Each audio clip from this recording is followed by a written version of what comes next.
The news back here in Chicago, where Chicago police are taking lessons learned in Pittsburgh to help control crowds here for the upcoming NATO summit. Now, police plan to use what is called a long-range acoustic device to keep crowds from getting out of hand. ABC 7's Paul Mikey has more about the device and what worked and what did not work in Pittsburgh. It is a story that is new tonight at 5 o'clock.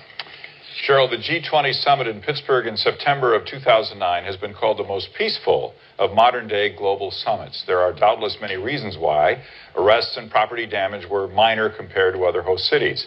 Police say their intelligence paid dividends. Some protesters say the city purposely dragged out the permitting process for marches, making it tougher to organize. And there's also Pittsburgh's layout, a compact downtown that come summit time was filled with riot control police.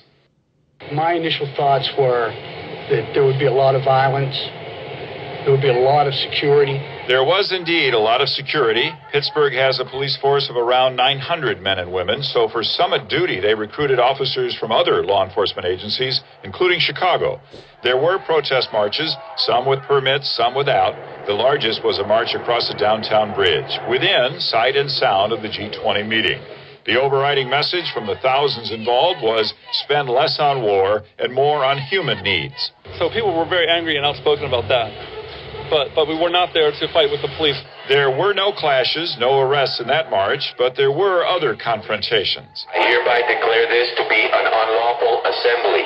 Pittsburgh used what's called a long-range acoustic device for loudspeaker dispersal orders, followed up by high-frequency, potentially painful audio chirps. Pittsburgh's use of the LRAD was the first time that machine has been used in the U.S. for crowd control. I'm not going to talk much about the LRAD because we are in litigation over it. We did use it as a tool to get the order to disperse messages out. There are still unresolved lawsuits over Pittsburgh's use of the LRAD and other arrests that protesters say took place without provocation. But the total number of arrests was less than 200, a mere fraction of what other G-Summit cities have seen, and property damage was minimal. From a policing standpoint, Pittsburgh has a couple of things that naturally worked in its favor. It has hills and it has rivers. Bridges near the convention center were closed. The immediate security perimeter and beyond were well fortified. The Strip District, just outside downtown, was the announced target of some demonstrators, but they never got close because the river's on one side, and on the other side, a wall of police was in the streets. Hello everyone, welcome to Global Government News. Today is Monday, April 16th, 2012, and I'm Darko. My website is ggnonline.com, and on YouTube, my channel is ddarko 2012 and 2013. So, this is lessons learned and a review of basically clamping down on peaceful protesters. One of the things that they failed to mention was the abductions of people off the street, protesters. They didn't mention that. They also didn't mention how the police department was infiltrating some of these peaceful groups and actually inciting violence. Yes, that's right, so that they could actually clamp down so that, they can keep them under control, as they said in the beginning. And, it doesn't really matter if these things cause people to go deaf. We have this right here. MU professor first to sue over long-range acoustic devices. So they're going to roll these things out in Chicago, of course. Remember before I was talking about how they actually canceled the summit in Chicago due to the amount of protesters that they were expecting. So they were going to actually move it. But now I guess it's go. And you had Rahm Emanuel, the dictator of Chicago, just basically spending lots of taxpayer monies that they get from city stickers and all the other basically scams that they have to steal people's money there in Chicago, and they're going to use it on riot gear and stuff. So, but it basically goes on. It says since '09, this professor Karen Piper has suffered from what her doctors say is the same type of hearing loss that can accumulate naturally over time. Hers, however, was not caused by age, but by an acoustic crowd-controlled device used by Pittsburgh police at the G20 summit and protests in Pittsburgh, Pennsylvania. So she's actually, she was working at some kind of fellowship at Carnegie University. She said that she wanted to go down to the protest, and basically she's writing on global financial institutions and water privatization. She goes, I decided to go down there just to see what was going on. I was hoping to get pictures of what protester signs said.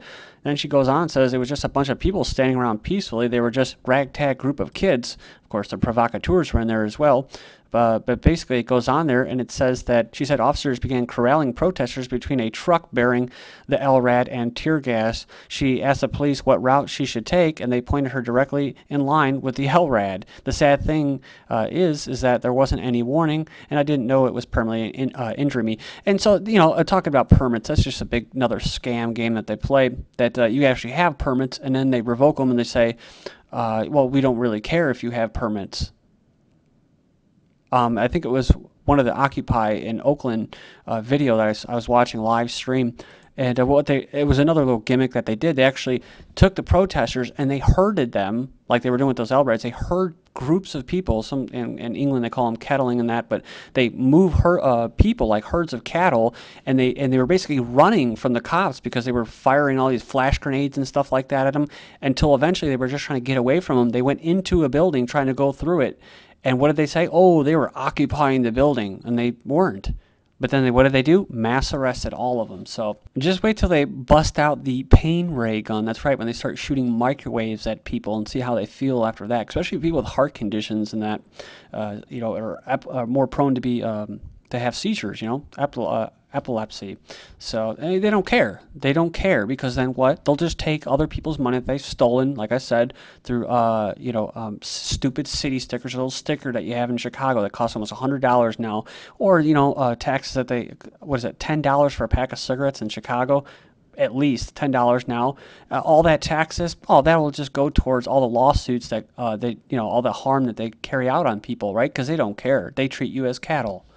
So moving on here, Hillary Clinton promotes 22nd century NATO ahead of Chicago summit. So it says on April 3rd, Secretary of State Clinton addressed the North Atlantic Treaty Organization Command and the United States Allied Command Transformation, the Allied Command Transformation, and the World Affairs Council of Greater Hampton Roads. And it goes on here against the backdrop of the annual Norfolk NATO Festival. On the same day, one day before the 63rd anniversary of the founding of NATO, she also spoke at the Virginia Military Institute in Lexington. So this article was from April 11th, just so you know. In Chicago, she said, we will discuss the form that NATO's enduring relationship with Afghanistan will then take. So they're talking about bases. That's what they're getting at. But moving on down here, she goes on and that two other points or goals were to update NATO's defense capabilities for the 21st century, to cement and expand our global partnerships. She said these were the three that were identified as goals for Chicago. It says here, to prove this point, Washington and NATO's allies, she stated, are collaborating on a new alliance ground surveillance system which uses drones to provide crucial intelligence, surveillance, and reconnaissance information to our forces, and in Chicago we'll decide how to use this system as a hub for joint operations. All the headlines and links will be posted in YouTube's video description. I'm going to keep moving. Tax refunds being used to pay for bankruptcy filings. So some Americans spend their taxes on high-tech gadgets and long-awaited vacations. Other use their cash to file for bankruptcy. So almost 250,000 money-strapped households will use their tax refunds this year to pay for bankruptcy filings and legal fees, says a new study by the National Bureau of Economic Research. It goes on and says it's been especially true since the cost of bankruptcy soared after the U.S. bankruptcy laws changed in 2005. And it says, and many more families have been forced to delay filings until they can afford to pay the fees. And of course, this helped out. I think Biden actually helped draft the law in another law in 2008, 2009. It made it harder for them to do this. But basically, what it did do is it helped banks like Bank of America not disclose this in their books and their little reports, their number games that they play, their little number shell games. And so it made them seem as if they were still up and running. I guess they call it solvent. So, but they made a lot of money out of it too, while they should have went under. So, but it says here IRS tax auditing lags for ultra wealthy, so it's not really much of a surprise for most of us. But a new IRS team looking at business activities of the ultra wealthy have missed its own goals, reviewing only privately held company and 10 partnerships in 2011. Yeah, so it basically goes in there and says, oh, it's a failure and it just didn't live up to the expectations. Well, Okay. So they're just going to get more money to expand it, and they're going to clamp down on small business owners, right? It says here, half of U.S. mail facilities no longer needed, says study. Again, not really a big surprise. It says here, man locked in house burned to death in foreclosure eviction shootout with cops. I remember this over the weekend. So a man being evicted from his house and shot a deputy and a locksmith and then locked himself inside and was later burned alive after police grenaded the house for an hour. Look at those cops, man. I remember when I saw that, dude. Those are police. Those aren't military troops. Those are cops. Yet people want to say, oh, we don't have martial law, all right? I mean, what do you need to see to see that there already is martial law? The police are already militarized. Okay, so this will actually tie into what we were just talking about. It says here that the Modesto Beaver was reporting that the property had fallen behind on payments on a $15,000 Bank of America mortgage that was taken out in 2003. So the property owner also appeared to have defaulted on $13,000 owed to basically the condo association, which tend to be like Nazis. So, you know, it says here, executive order, federal government to take control of domestic natural gas production, EPA set to move within a week. So we already know about Codex Alimentarius, and we all know about this that was recently passed, which was National Defense Resources Preparedness Executive Order that was recently signed. So either way, like I've mentioned this before, the government's been able to do this during times of war. So take over the energy sectors that in the industry, but it goes on and it says that it actually has to do with regulations for fracking, which they don't really mind. And they do treat those that are protesters at fracking as insurgents. So that's how they view you and manage you like cattle if you do decide to protest for it. So it says here, UK should raise retirement age to save crippling economy. This says the IMF has called on the British government to raise the retirement age again in a bid to save the country from financial ruin, i.e. siphoning off of wealth from generations of hard-working people into smaller hands. And they don't care. They don't care if you can't feed your kids. They want their fees. They want their money. They want their interest. Suicides by economic crisis increase in Europe. So it goes on and it says that that basically it's a disturbing trend that Europeans committing suicide over their financial woes in the light of the economic takeover. Again, siphoning, they call it a crisis. Greece, Ireland, and Italy are particularly troubling. The suicide rate among men increased more than 24% from 07 to 09. Ireland saw suicides among men rise more than 16% in the same time period. In Italy, suicides by economic crisis have risen 52%. So, and in Ireland, they're actually trying to recommend putting lithium in the water. So maybe they'll take their ass drilling a little more passively. So it says here, Federal Reserve banking system. You can go through the list and see, but Rothschilds, of course, again, no surprise, are at the top of the list. Soros, if Germany persists, Europe is over. So he basically says that it's all Germany's fault, that all these other countries are heavily in debt. And he goes that basically this couldn't have been anticipated as far as the euro breaking down, where many people, analysts, said that the euro and that EU is not going to work. But hey, ask Ireland now, who's being asked to pay property taxes and that.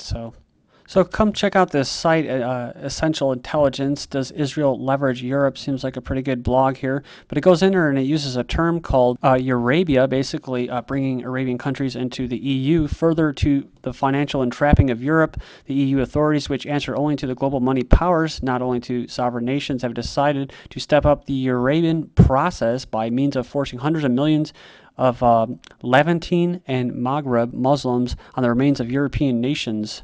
And we have this exclusive Turks to get same rights in Europe economy as EU residents. So Brussels bringing Turkey into the EU under the radar. There are detailed plans to extend the same rights to Algeria, Morocco, Tunisia, Croatia, the former Yugoslav Republic, and Israel. It looks like the Eurasian Economic Community will grow into the Eurasian Economic Union. That's right. It says here that the leaders of this Eurosect to discuss post-Soviet integration in Moscow. Barroso, the EU to China. EU is not falling apart. China's slowdown is bad news for Europe. March import prices up by most in nearly a year. And Uzbekistan seems about broke, where news is that teachers and doctors in the district of Bukhara province have been paid in a portion of their salaries in the form of chickens. And doctors in Uzbekistan say that they're running a secret program to sterilize women. And a woman interviewed says big family is a definition of personal success in Uzbekistan. But after her second daughter, her second child, she went on and said that basically she had been sterilized and not even known it. And speaking to a doctor, she actually said that there's strong pressure on doctors in rural areas of Uzbekistan where there's a quota of 4 women per month. But in Germany, they're actually paying people to have children. So it just goes to show you how messed up it is.